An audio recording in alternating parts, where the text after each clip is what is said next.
Salut à tous les mobbers, c'est AlphaMob. Aujourd'hui les gars, on se retrouve pour une nouvelle vidéo qui fera partie de ma série diagnostic de panne moteur. Alors, tout simplement, là ça va être hyper simple, ça va être comme pour tester son allumage, ça va être très simple.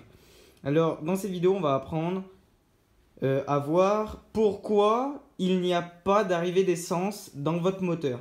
Parce que si votre moteur ne démarre pas, soit il y a une grosse prise d'air, ce qui fait qu'en gros la compression se fait très mal, soit que tout simplement vous avez une très mauvaise compression, c'est dans la même famille les deux de toute façon, soit vous avez un problème d'allumage ou alors, comme on verra dans cette vidéo, un problème d'alimentation en carburant.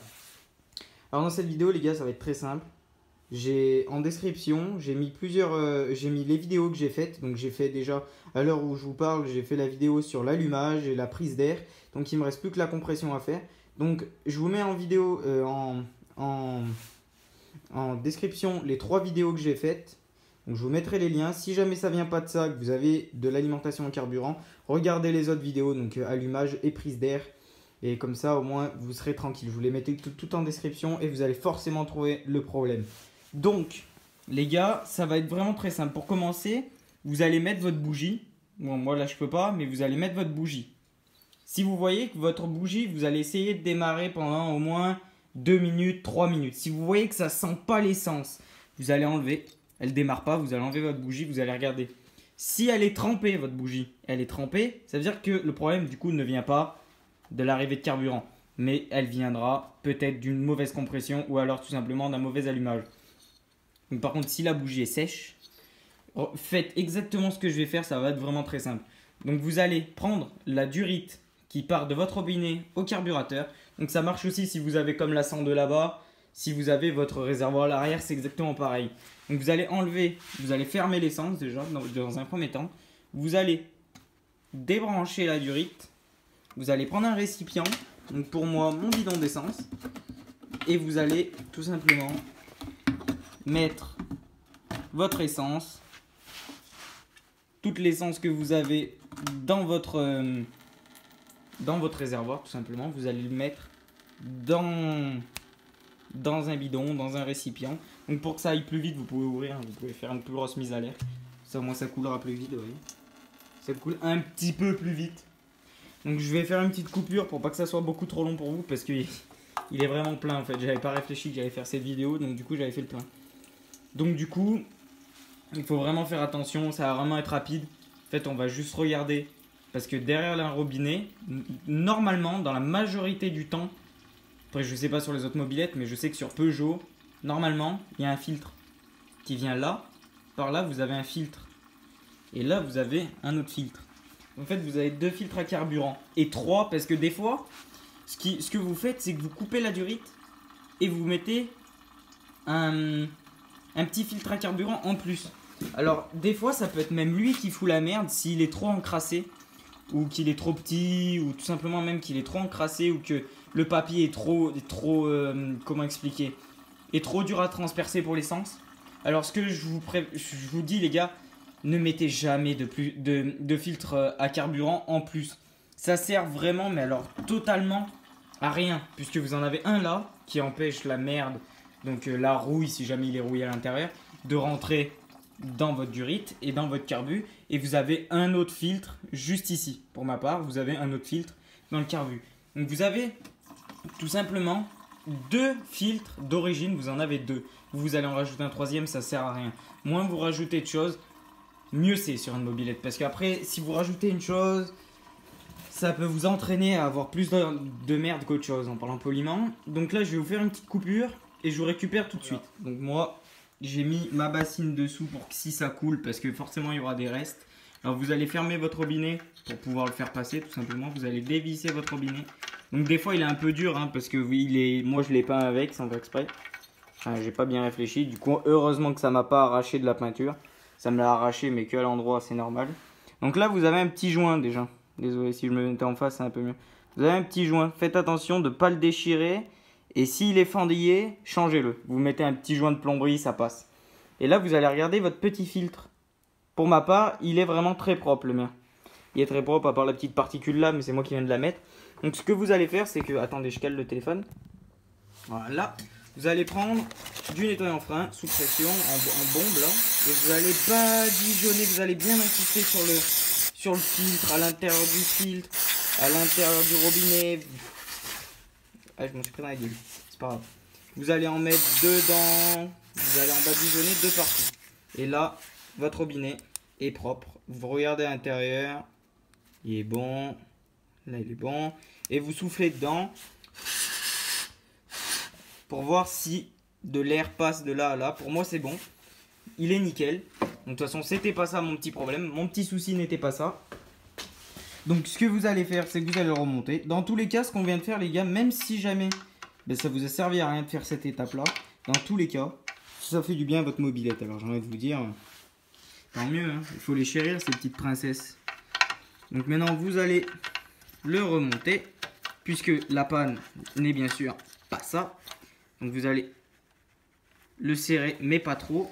Vous allez du coup constater, regardez bien si jamais vous avez une durite noire. J'ai oublié de vous en parler tout à l'heure. Regardez bien si vous avez une durite noire et pas transparente, qu'elle n'est pas bouchée. Alors vous soufflez là, et vous regardez là s'il y a de l'air qui sort. Des fois, elle peut être bouchée parce qu'elle est trop vieille, le plastique il a fondu. À l'intérieur, une mauvaise durite qui n'est pas résistante à l'essence, ça peut faire ça. Donc maintenant que vous avez fait ça, vous avez resserré là, vous avez rebranché.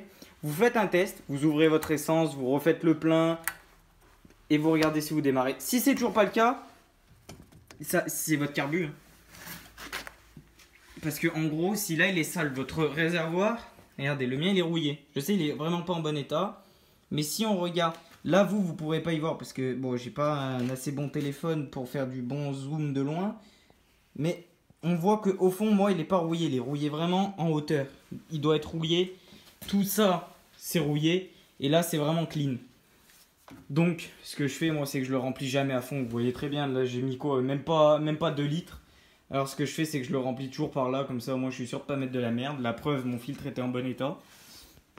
Attendez, je vous fais la pointe. Voilà. Donc, du coup, si là, il était propre, ou même s'il était sale, vous le nettoyez et vous allez faire un nettoyage carbu. Il n'y a rien de mieux à faire, un nettoyage carbu. Alors, je ne vais pas vous le faire sur celle-là, puisque j'ai déjà un carbu à nettoyer. Donc, du coup, je vais vous le faire sur un carbu d'origine, pas un carbu d'Elorto. Je vais vraiment vous le faire sur un carbu d'origine de 103 Vogue. Mais ça reste pareil, hein. De toute façon, c'est toutes les 103, c'est pareil.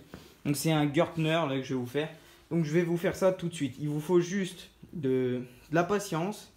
Il vous faut 2-3 petits joints de plus. Il faut un cruciforme, du nettoyant frein, et puis voilà, hein, c'est tout.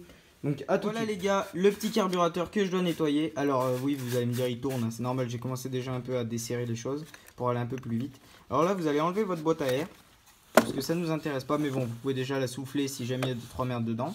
Vous desserrez ça, pour souffler votre filtre à air, ça fera pas de mal au cas où.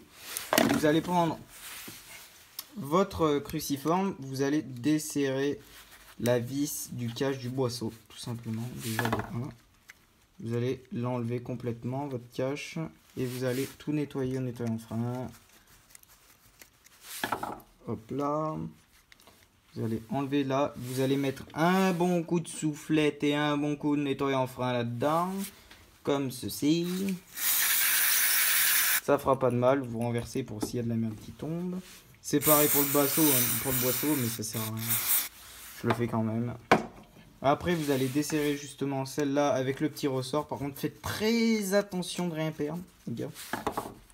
Très attention parce que si vous manque une seule pièce sur un carbu, vous pouvez lui dire au revoir. Hein, il ne redémarrera jamais. Là, et voilà, ça vous enlève cette partie-là, tout simplement. Faites attention au petit ressort là. Vous regardez votre joint s'il est en bon état. S'il est en bon état, c'est parfait, vous le gardez. Sinon, vous le changez, vous mettez soit un joint de plomberie. Ou si pour vous dépanner, bien sûr, un joint de plomberie. Là, vous mettez un bon coup de nettoyant frein. Voilà, donc ça c'est bon. Ça, on y met là. Avec la petite vis. Vous allez regarder votre flotteur au passage. Vous allez remplir un petit récipient d'eau. Je reviens tout de suite. Vous remplissez un récipient d'eau et vous mettez votre flotteur au fond. Vous le remettez et s'il reflotte, c'est qu'il n'est pas percé. Et vous jouez un peu avec pour dire que l'eau elle rentre dedans s'il est percé.